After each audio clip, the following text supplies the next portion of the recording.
Hey everyone, tonight we're drifting back, far back. Long before modern culture turned cannabis into a symbol, it was just a humble plant quietly traveling with humanity. From ancient ritual smoke on cold mountain steps, to medieval hashish gatherings in shadowed courtyards, to the global trade routes that carried it across oceans. This is the real, slow, tangled story of how people started smoking weed.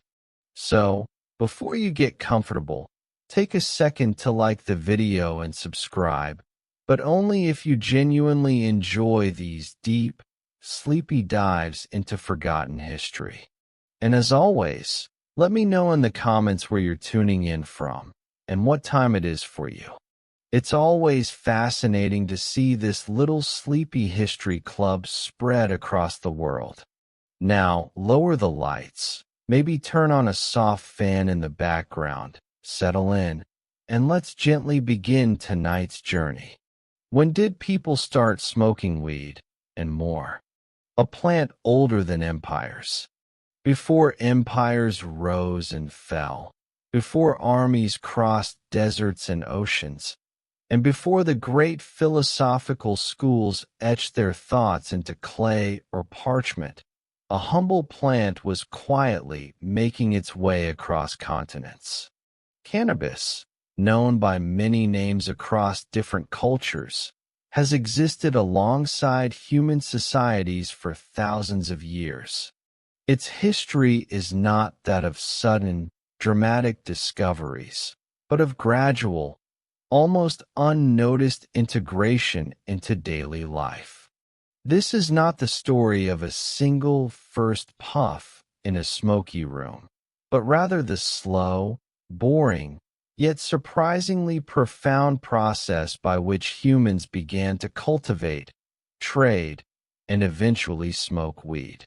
You can imagine yourself standing on the windswept steppes of Central Asia some 12,000 years ago. The air is crisp. Small nomadic groups tend to their herds, moving with the seasons. In their camps, bundles of plants are collected not for beauty, but for utility. Among these plants grows Cannabis sativa, tall, fibrous, and unassuming. To these early peoples, cannabis was not yet a recreational escape. It was rope, cloth, oil, and occasionally medicine. Archaeobotanical evidence suggests that cannabis was one of the earliest domesticated plants, prized initially for its strong fibers. Hemp ropes and woven textiles have been found in ancient sites in what is now China, dating back to at least 8,000 BCE. As societies slowly shifted from nomadic lifestyles to settled agricultural communities, the plant's role expanded. In Neolithic villages along the Yellow River, hemp fibers were twisted into cords to decorate pottery, a simple but telling sign that cannabis was already woven, literally, into the fabric of daily life. There are no ancient journals describing someone lighting a joint after a long day, but there are fragments of hemp ropes and imprints on clay pots, the quiet evidence of mundane human activity. Moving westward, cannabis seeds have been discovered in Neolithic sites across Eastern Europe, including Ukraine and Romania. These finds are often in burial contexts, leading archaeologists to debate whether the seeds were offerings, food, or something else entirely.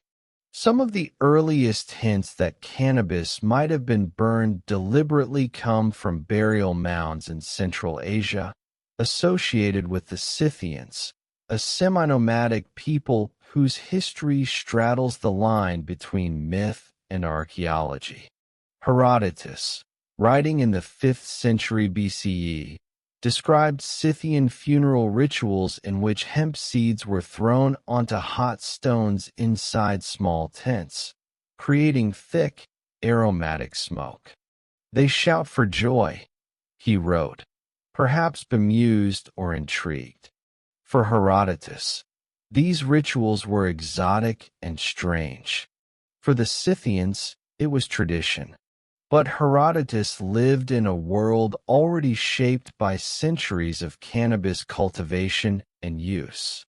By the time his pen scratched the description onto parchment, the plant's presence stretched across the Eurasian landmass. From the Japanese archipelago to the Black Sea, cannabis grew wild and cultivated, an adaptable companion to humanity. It was never the center of civilization, but it was always nearby, quietly resilient. The question, then, is not simply when did people start smoking weed, but how did a practical plant become a source of smoke, ritual, and, eventually, recreation? To trace this requires a careful look at archaeology, linguistics, trade routes, and cultural habits. It's a slow story, not one of sudden revelations. Even the act of smoking was not as universal in antiquity as one might imagine. Pipes were rare in many early societies. Burning herbs was often tied to religious or funerary contexts rather than personal leisure. Cannabis smoke, in its earliest uses, was not for fun but for ceremony, or perhaps for health. In western China's Pamir Mountains, a 2019 archaeological study uncovered wooden braziers, small, portable burners, dating to around 500 BCE. Chemical analysis revealed residues of cannabis containing unusually high levels of THC, the psychoactive compound. This was not ordinary hemp. It seems these communities selectively gathered or cultivated plants with stronger properties and deliberately burned them in enclosed spaces. Whether this was a shamanic ritual or a communal act remains uncertain, but the intent to inhale the smoke is unmistakable. Imagine the thin, fragrant smoke curling in a dark mountain shrine. The air sharp and cold outside, warm and thick within. Meanwhile, further east, in ancient China, cannabis was more commonly pressed for oil or boiled for medicinal concoctions. The earliest Chinese pharmacopoeias, such as the legendary Shinnong Benchao Jing, c. 1st to 2nd century CE, list cannabis seeds as useful for nourishment and health, but they make no mention of smoking. Ancient Chinese medicine tended to favor ingestion and topical application over inhalation. To these healers, smoke was ephemeral, useful perhaps for incense or ritual, but not a primary medical tool. By the time of the Assyrians and Babylonians, incense burning was a well-established part of temple life. They burned a wide variety of herbs and resins, frankincense, myrrh, juniper, and possibly cannabis, though direct evidence is sparse. Some cuneiform tablets use words that might refer to cannabis, but translation is uncertain, and scholars debate the matter endlessly. In this way, the plant's story mirrors its smoke, always present, swirling through history, but hard to grasp directly. Trade networks were the silent engine of cannabis's spread. Long before the Silk Road had a name, people carried goods across mountains and plains. Cannabis seeds traveled with migrating peoples, traders, and herders. The plant thrived in disturbed soils, along riverbanks, roadsides, and field edges, making it an ideal hitchhiker. Unlike more delicate crops, it could endure neglect, sprouting wherever humans lingered. Over generations, different communities began selecting for different traits: fiber strength, seed yield, or resin content. This quiet botanical selection laid the groundwork for the later divergence between industrial hemp and psychoactive cannabis varieties. Interestingly, smoking itself evolved in different contexts around the world. In the Americas, indigenous peoples developed pipe smoking traditions thousands of years ago, using tobacco and other herbs. In Eurasia, by contrast, inhaling plant smoke was less common outside of ritual contexts until much later. The Scythian braziers are among the clearest early Eurasian examples of deliberate inhalation. It's here, in these windswept burial mounds, that we might tentatively locate one of humanity's earliest documented hotboxes. But this is not the full story. The plant's quiet march into human rituals raises another question. How did its perception shift from fiber to fire, from rope to smoke? Was it simply the discovery of a pleasant effect, or did social and religious transformations pave the way? By the time of the Islamic Golden Age, cannabis would take on entirely new roles, both praised and condemned. But for now, in this ancient, pre-imperial world, it remained a versatile companion plant, half mundane, half mysterious.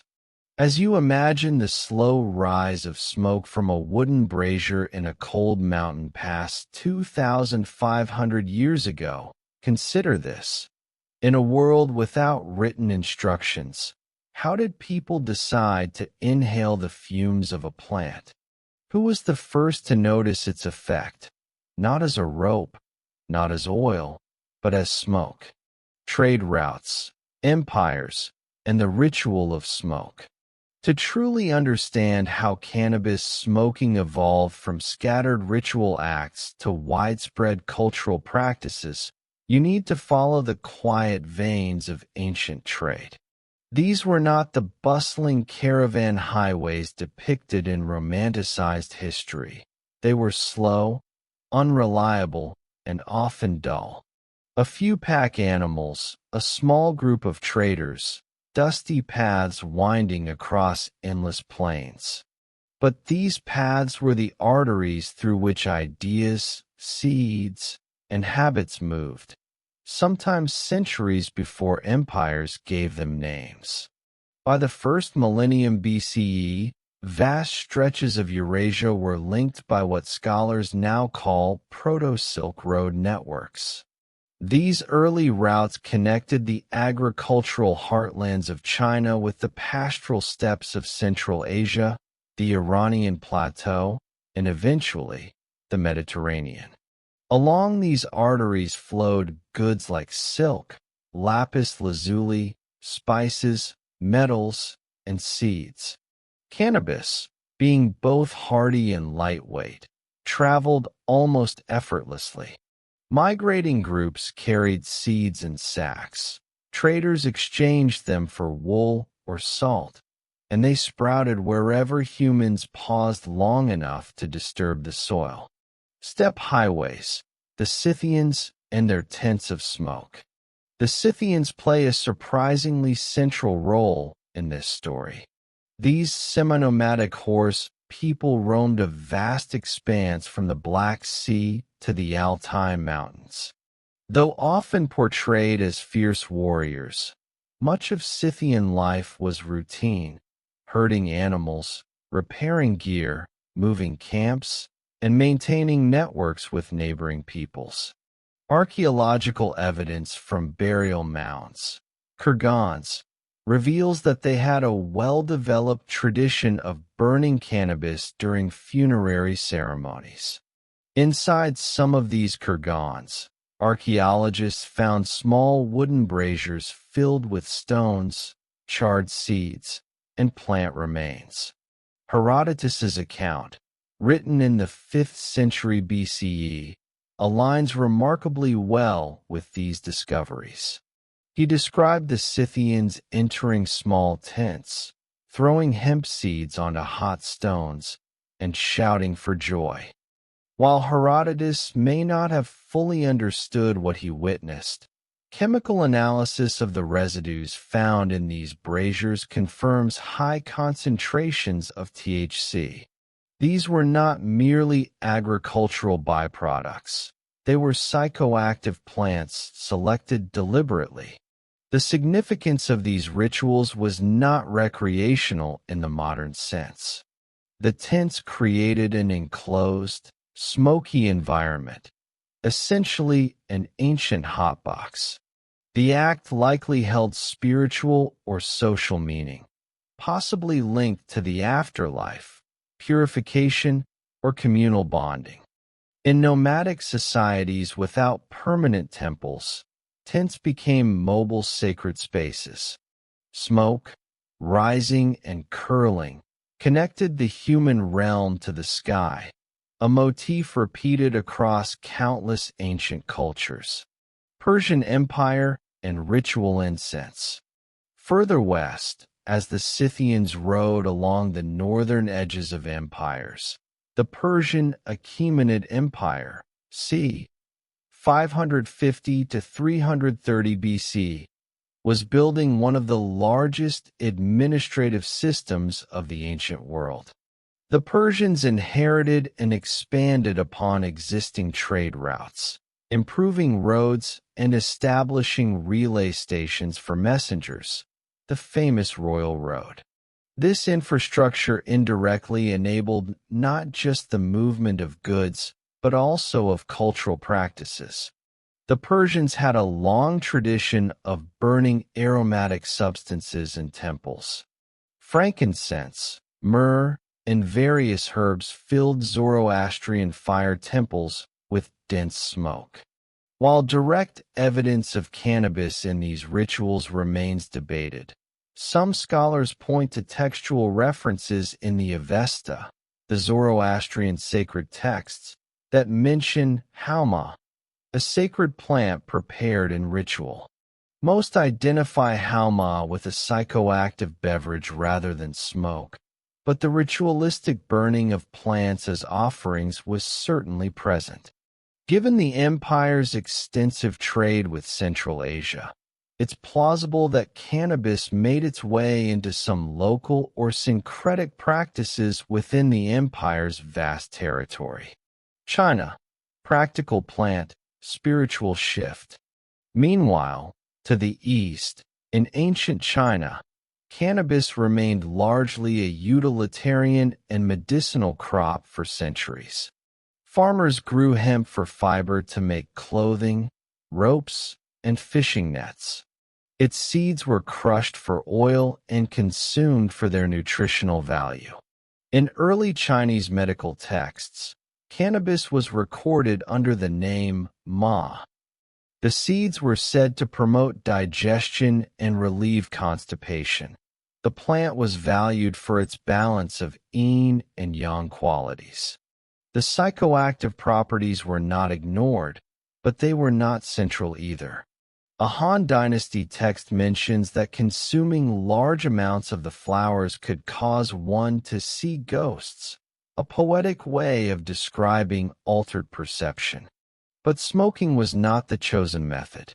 Instead, decoctions and powders were typical in traditional Chinese medicine. Cannabis smoke would not become a significant cultural element here until much later, influenced by external contacts.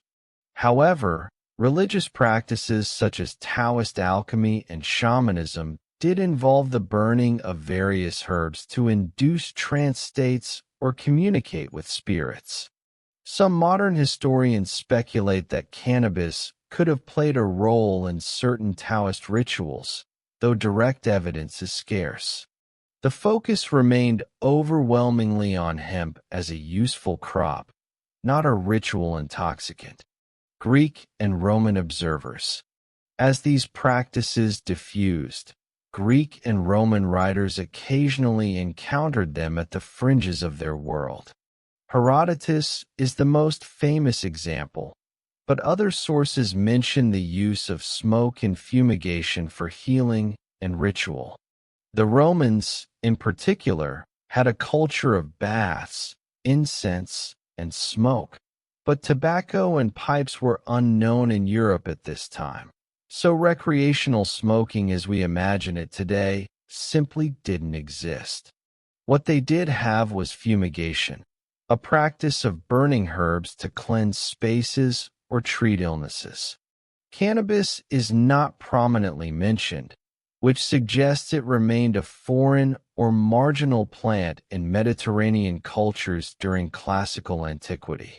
However, as trade intensified, hemp cultivation spread widely for sails, ropes, and textiles, especially during the expansion of naval power. Hemp became a crucial strategic material for maritime empires long before anyone in Rome thought to inhale its fumes. Cannabis and the Silk Road, a slow fusion.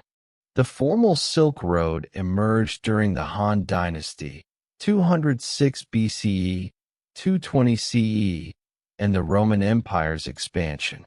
This was not a single road, but a network of paths stretching thousands of kilometers, connecting cities like Xi'an to Antioch. Along this network, merchants traded silk, spices, gems, glassware, ideas, religions, and plants. Cannabis traveled with nomads, traders, and monks. It thrived in disturbed soils near caravanserais and oasis towns. The Silk Road didn't just move objects, it blended cultures. Buddhist monks from India passed through Central Asia carrying texts and rituals, some involving the burning of incense and psychoactive substances. Zoroastrian fire rituals, Central Asian shamanism, and Chinese Taoist practices coexisted and overlapped in these cosmopolitan hubs. It's here, in the dusty oases and caravan towns of Central Asia, that cannabis began to shift from a localized ritual plant to a transcontinental cultural element. By the early centuries CE, the use of cannabis as incense or in ritual fumigation had become normalized in several overlapping cultural zones. The act of burning cannabis didn't spread as quickly as its cultivation for hemp, but it lingered in pockets, especially in regions where shamanic traditions were strong. Nomadic tribes, Zoroastrian sects, and small ritual communities maintained the practice through oral tradition and habit, passing it down quietly as empires rose and fell. No sudden explosion, just a slow burn. What's striking about this period is the lack of sudden moments. There was no eureka, discovery of smoking weed. No single prophet or king popularized the practice. Instead, cannabis smoke followed trade winds and migration paths, embedding itself into different cultures at different speeds. Some adopted it as ritual incense. Others ignored the psychoactive aspect altogether, focusing on fiber. A few, like the Scythians, seemed to embrace its smoky effects as part of communal ceremonies. The technologies of smoking were also evolving unevenly. Pipes and smoking apparatuses were virtually non-existent in much of Eurasia during this period. Instead, burning plants in enclosed spaces, tents, rooms, braziers, was the primary method. The idea of personal, recreational smoking with pipes would not develop until millennia later, often under very different cultural circumstances. By the end of the classical period, cannabis occupied a quiet but stable position in the Old World. In China, it was a crop and medicine. In Central Asia, it was a ritual smoke. In Persia and surrounding regions, it possibly blended into incense traditions. In the Mediterranean, it was primarily fiber. The plant had spread nearly everywhere, but its smoky use remained localized and slow-burning. As the classical world transitioned into the early medieval period, new religious movements, political structures, and cultural interactions began reshaping old practices. Among these, the rise of Islam would have a profound impact on the perception of intoxicants, including cannabis. The plant's dual nature, useful hemp and psychoactive smoke, would become a point of tension, leading to both condemnation and innovation. But before that shift fully unfolds, consider this. In the centuries when Rome burned incense, Scythians hotboxed their tents, and Chinese farmers harvested hemp, no one would have predicted the global cannabis culture that would eventually emerge. Its journey was patient, hitching rides with empires and merchants, never rushing, always lingering. From spiritual smoke to social habit, the medieval Islamic world and beyond. By the time the ancient world gave way to the medieval era, cannabis had quietly threaded itself through multiple civilizations. It had no single homeland anymore.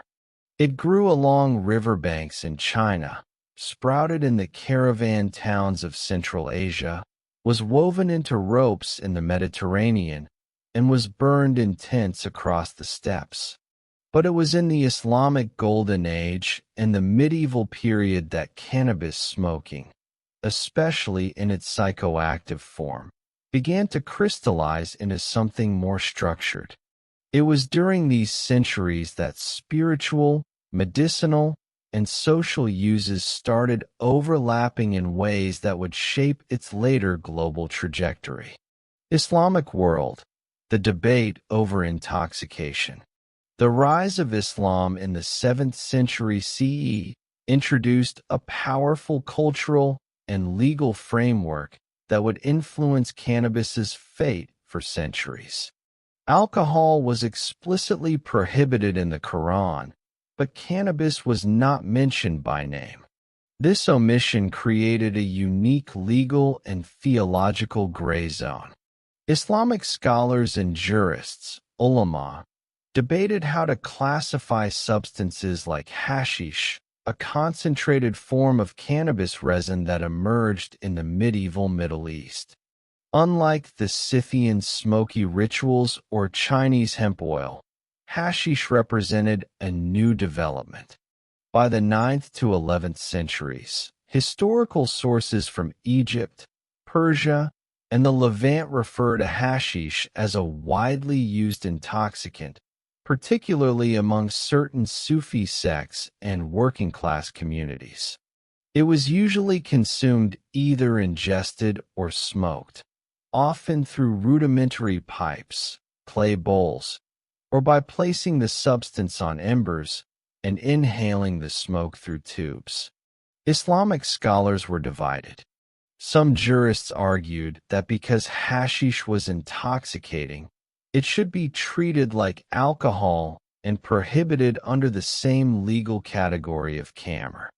Others noted that cannabis did not produce the same kind of drunkenness and aggression as wine. Sufi mystics, meanwhile, often argued that hashish helped them achieve spiritual ecstasy and divine contemplation.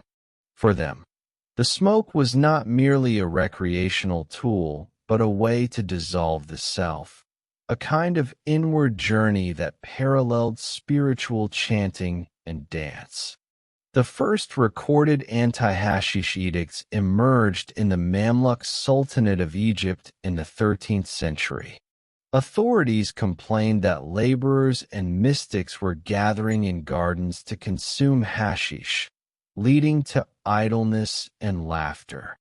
One edict even ordered the destruction of cannabis fields around the Nile Delta, suggesting that cultivation for psychoactive use had become significant. Yet despite these bans, the plant continued to flourish. The bans were sporadic and often poorly enforced, reflecting cannabis's ambiguous cultural role, frowned upon by elites, embraced by the common folk and mystics. Hashish and Sufi lodges. Within Sufi orders, especially in Persia and Egypt, hashish smoke became ritualized. Gatherings called Majalis al-Hashish, hashish assemblies, were semi-private events where participants would consume the substance collectively, often accompanied by music, poetry, and devotional chanting. These were not the frenzied, sensationalized hashish scenes imagined in later European colonial literature, but rather structured spiritual sessions. Participants often sat in circles, burning small lumps of hashish on embers in communal braziers, then inhaling the rising smoke through tubes or simply leaning over the heat. The smoke was sometimes mixed with aromatic woods or herbs to enhance the experience. The goal was to soften the ego, allowing participants to lose themselves in rhythmic chants and meditative states. This practice blurred the line between religious devotion and psychoactive exploration. Not all Sufis approved. Many orders explicitly forbade hashish, arguing that spiritual elevation should come through discipline, not substances. Others saw it as a legitimate aid, especially for those who struggled to maintain focus. This internal religious debate would echo through centuries, influencing legal rulings, cultural attitudes, and the clandestine nature of cannabis use in many Muslim societies. Urban growth and social cannabis. As Islamic empires expanded, cities like Baghdad, Cairo, Damascus, and Isfahan became thriving urban centers. These were not sleepy towns. They were densely populated, socially stratified, and culturally diverse hubs. Urban life gave rise to new kinds of social spaces: coffee houses, bathhouses, caravanserais, gardens, and shaded courtyards where artisans, laborers, poets, and mystics gathered after work. In these spaces, cannabis smoke became a quiet companion to conversation, poetry, and leisure. Unlike alcohol, which was associated with rowdiness and sin, hashish carried a more ambiguous aura. It was often tolerated in private or semi-private settings, especially among lower classes and mystic circles. Smoking technology evolved slowly during this time. Simple clay bowls and tubes, or burning hashish on embers and inhaling communally. Personal smoking pipes were rare, but beginning to appear. This urbanization of hashish culture was one of the most significant developments of the medieval Islamic world. Cannabis was no longer confined to nomadic rituals, remote shrines, or medicinal decoctions. It was becoming a social habit, embedded in the rhythms of daily life for artisans, laborers, and travelers. Medieval medical texts. Between caution and curiosity. Medical scholars of the Islamic Golden Age, inheriting Greek, Persian, and Indian traditions, studied cannabis carefully. Avicenna, Ibn Sina, in his Canon of Medicine, circa 1025, mentioned cannabis seeds and leaves as having medicinal properties but cautioned against excessive use, noting effects on memory and mood. Other physicians documented its use for pain relief, digestive issues, and inducing sleep. However, most medical texts treated smoking as secondary to ingestion. Decoctions, oils, and pastes remained the dominant medicinal preparations. Smoking was acknowledged but associated more with ritual, intoxication, or the lower classes than with formal medical practice. Nevertheless, by preserving the plant in their pharmacopoeias, these scholars helped ensure that cannabis remained a legitimate, if controversial, part of the intellectual landscape, maritime routes, and African spread. Parallel to the Silk Road, maritime trade routes along the Indian Ocean were becoming increasingly important during the medieval period. Muslim traders connected East Africa, Arabia, Persia, India, and Southeast Asia through a bustling network of ports. These merchants carried spices, textiles, ceramics, and cannabis seeds. In East Africa, particularly along the Swahili coast, cannabis found fertile soil. It was cultivated for both fiber and smoking, becoming integrated into local rituals and social practices. In some African communities, cannabis smoking was linked to ancestor veneration or communal storytelling sessions. The techniques of smoking also diversified. Some used simple wooden pipes. Others burned cannabis in pits and inhaled the smoke collectively under coverings, echoing the ancient Scythian hotbox. This maritime diffusion illustrates how cannabis's spread was not confined to land-based empires. It followed ships and winds, embedding itself in coastal communities, adapting to new religious and cultural frameworks. Europe, hemp without the high. While the Islamic world was debating hashish, medieval Europe was focused on hemp's industrial uses. From the 11th to 15th centuries, European agriculture expanded hemp cultivation to supply rope, sailcloth, and textiles, crucial for shipbuilding and the rise of naval powers. Monastic records and agricultural manuals meticulously describe how to ret, dry, and spin hemp fibers, but say virtually nothing about smoking. There are isolated references in medieval European texts to the burning of herbs for fumigation or spiritual purposes, but cannabis is rarely named explicitly. Pipes were uncommon until the post-Columbian era, when tobacco's introduction transformed European smoking culture. In essence, Europe used hemp for ropes, not rituals. If psychoactive cannabis use existed, it remained extremely marginal, likely confined to immigrant or traveling communities from the East. The plant's dual identity becomes global. By the end of the medieval period, roughly between the 13th and 15th centuries, cannabis had two distinct identities. Hemp, the fiber plant, cultivated widely across Europe, China, and parts of the Islamic world for ropes, sails, textiles, and oil. This form of cannabis shaped economies and militaries more than mines.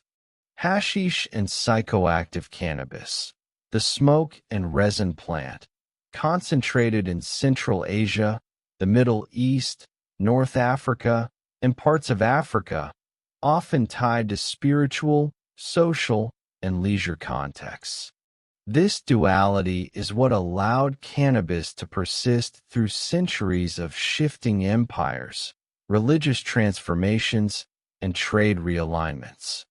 When one identity faced suppression, such as hashish under Mamluk edicts, the other continued quietly, supplying rope for ships or oil for lamps. Technologies of smoking, from braziers to pipes. During this period, smoking technology evolved, though slowly. The dominant method in the Islamic world and parts of Africa involved burning cannabis resin or herb on embers in bowls or braziers and inhaling the smoke indirectly, either by leaning over or using rudimentary tubes. These methods were communal and ritualized, not individual. Personal pipes were rare before the arrival of tobacco in the 16th century, which revolutionized global smoking habits.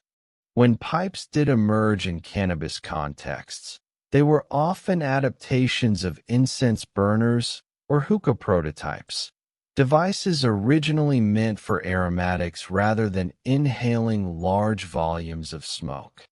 The stage is set for modernity. By the late medieval period, cannabis had circumnavigated much of the known world, but its psychoactive use remained regional and ritualized. In Central Asia and the Islamic world, hashish smoking was common yet contested, spiritual yet social. In China, the plant remained primarily medicinal and industrial. In Europe, it was almost entirely industrial. In Africa, it blended with local traditions through maritime trade. This period set the stage for what would happen next. The globalization of smoking itself, triggered not by cannabis, but by tobacco. When tobacco arrived in the Old World after 1492, it brought with it the technology and cultural practice of personal smoking pipes, cigars, and eventually hookahs. Cannabis, already present globally, would simply step into these new devices, adapting once again. So by the dawn of the early modern period, cannabis was everywhere, but not yet globalized as a smoking culture. It remained diverse, fragmented, and shaped by local religious, social, and economic contexts. It was smoke in Sufi lodges, rope on European ships, seed oil in Chinese kitchens, and ritual herb on African coasts. And yet, hovering over all of this is a question. How did this patchwork of practices transform, within just a few centuries, into the modern global cannabis culture that we know today, complete with joints, pipes, bongs, and global trade? The answer lies not in ancient rituals or medieval mystics, but in colonialism, maritime empires, and the Columbian exchange that followed. Colonialism, globalization, and the birth of modern cannabis culture. The story of cannabis up to the late medieval era is one of slow diffusion, ritual smoke, hemp ropes, and regional practices. But from the 16th century onward, everything began to accelerate. What had been a patchwork of localized traditions suddenly collided with colonial expansion, maritime trade empires, new technologies of smoking, and global movements of people and plants. This period, roughly from 1500 to 1800, transformed cannabis from a regional companion into a truly global cultural presence, setting the stage for the modern world's complex relationship with the plant.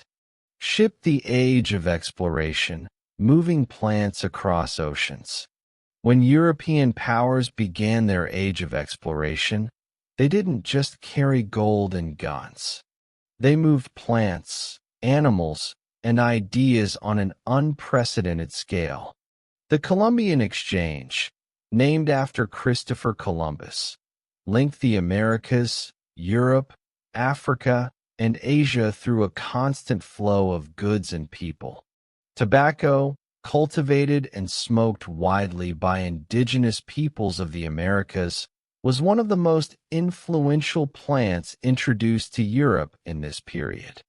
European sailors quickly adopted tobacco smoking during their voyages. Pipes, cigars, and later cigarettes became personal, portable tools for inhalation, unlike the communal braziers and incense-style fumigation used for cannabis in the Old World. This technological and cultural shift in smoking methods was crucial. Cannabis had existed for thousands of years, but the tools to smoke it casually and individually, like pipes, were not widespread until tobacco spread. Once Europeans embraced pipes, those same devices could, and soon did, get filled with other herbs, including cannabis, hemp empires, and maritime power. Meanwhile, hemp remained strategically vital for European empires. Naval supremacy depended on miles of ropes, tough sailcloth, and durable materials, all of which came from hemp. Countries like England, France, Spain, and the Netherlands cultivated massive fields of hemp to supply their fleets. Russia, with its vast land and favorable climate, became one of the largest exporters of hemp fiber in the world. In this context, cannabis was seen not as a drug, but as a military commodity. English naval records from the 16th and 17th centuries mention hemp harvests with bureaucratic precision. There's little romanticism here, just tedious accounts of redding pits, spinning wheels, and sailcloth production.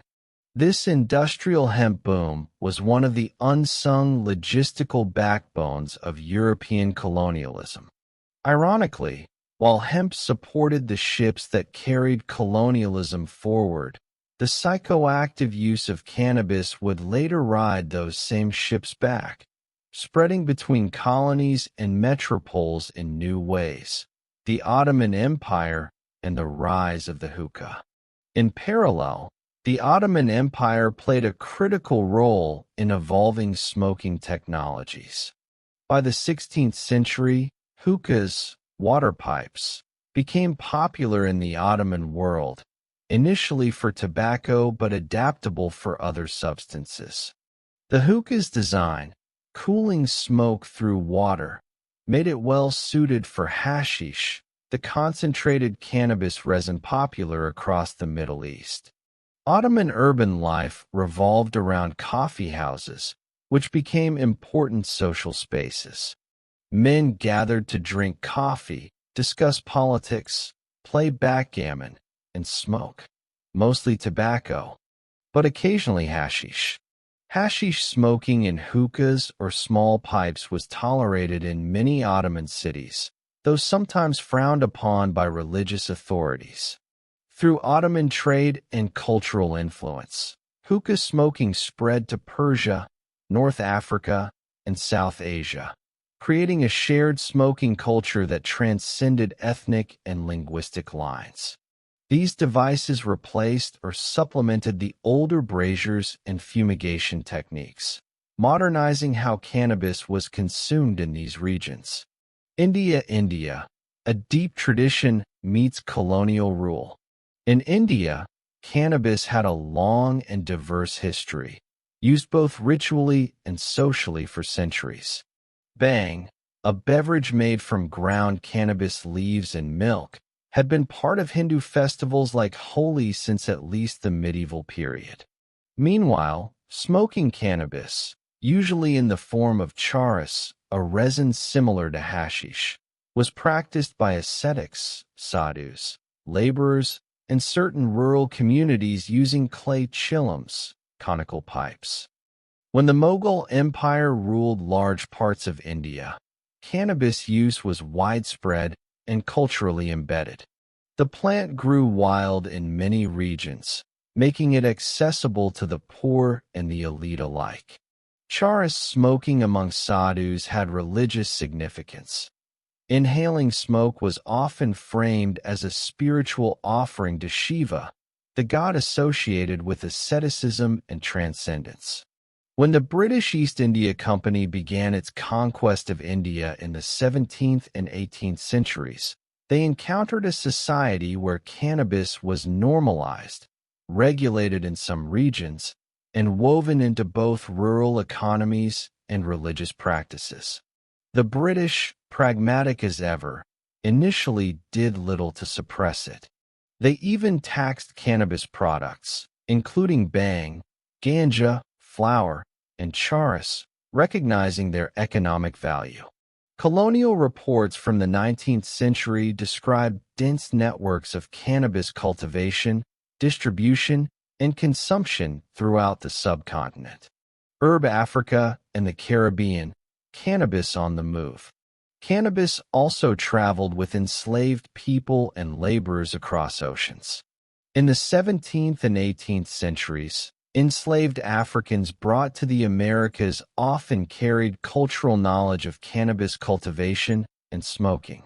In parts of East and Southern Africa, cannabis smoking had been integrated into communal and ritual practices for centuries, often using wooden or clay pipes.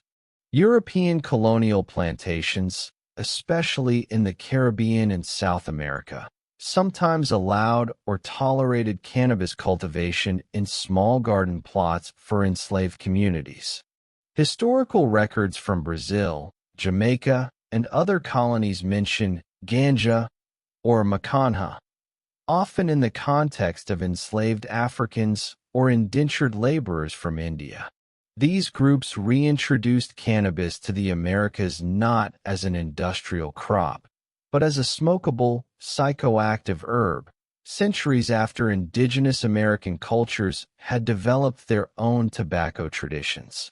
This reintroduction of cannabis to the Americas is one of history's subtle ironies. The plant likely originated in Central Asia, spread to Africa and Asia, and then returned to the New World through colonialism, not as fiber, but as smoke. Scroll regulation, curiosity, and cultural exchange. By the 17th and 18th centuries, cannabis occupied multiple identities simultaneously across the globe.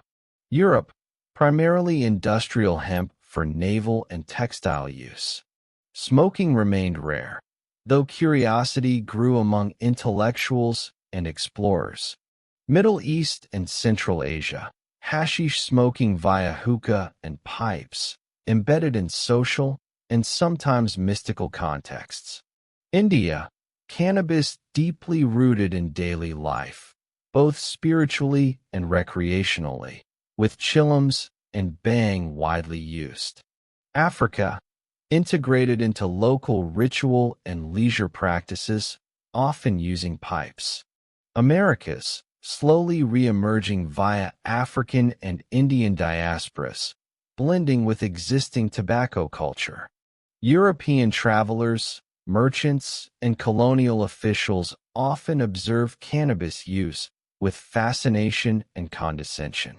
Writings from French, British, and Dutch explorers describe hashish cafes in Cairo, chillum smoking sadhus in Benares, and African communal pipes on plantations. Some brought back hashish samples, smoking devices, and stories, planting the seeds for Europe's 19th century bohemian cannabis culture. Test tube medical and scientific interest. The 18th century also saw the beginnings of systematic scientific interest in cannabis among European botanists and physicians. Explorers and colonial administrators sent plant samples back to Europe for classification. Cannabis was studied alongside other exotic plants brought from colonies. Physicians began experimenting with cannabis tinctures for pain relief, insomnia, and digestive issues. Smoking remained relatively uncommon in medical contexts. European medicine preferred extracts, tinctures, or poultices, but reports of hashish use in the Middle East and India piqued interest. French and British physicians stationed in Cairo or Calcutta wrote detailed accounts of local hashish traditions, sometimes adopting the practice themselves. Mantelpiece clock, a slow cultural shift. By the late 18th century, modern cannabis culture was beginning to take shape, though it was far from uniform. Key elements were now in place. Personal smoking technologies, pipes, chillums, hookahs, were widespread. Global trade networks connected regions with rich cannabis traditions to European metropoles. Colonial encounters exposed Europeans to psychoactive cannabis practices they had largely ignored before. Scientific curiosity laid the groundwork for later medical use and classification. Yet cannabis was still not a mainstream intoxicant in Europe or the Americas. Tobacco dominated smoking culture. Alcohol dominated leisure. Cannabis occupied a secondary, sometimes exotic, sometimes marginalized position, lingering at the edges of empires and societies. From quiet smoke to global controversy. Looking back across these four sections, the story of cannabis is not a tale of sudden revolution, but of persistent adaptation. The plant has traveled silently alongside humanity, reshaped by every culture it touched. In Neolithic Asia, it was fiber and seed. Among Scythians, it was ritual smoke. In the Islamic world, it became hashish, debated and ritualized. Through trade routes, it spread to Africa and beyond. With colonialism, it crossed oceans again, embedding itself in new societies. And all along, cannabis adapted, not because of a single empire or invention, but because humans kept finding uses for it, whether practical, spiritual, or social. The modern controversies surrounding cannabis, its legality, its role in medicine, its cultural symbolism, often focus on the last 100 years. But the groundwork for those debates was laid over millennia of slow, quiet history. By the time European colonialism connected every corner of the globe, cannabis was already everywhere, waiting for the industrial age, modern science, and global media to turn it into a cultural flashpoint. As smoke curled from Scythian tents, Sufi braziers, Indian chillums, Ottoman hookahs, and African pipes, no one could have predicted that this humble plant would become one of the most contested cultural symbols of the modern era. And yet, its story is less about rebellion and more about endurance. A plant that followed humans wherever they went, adapting to their rituals, their empires, their ships, and their pipes.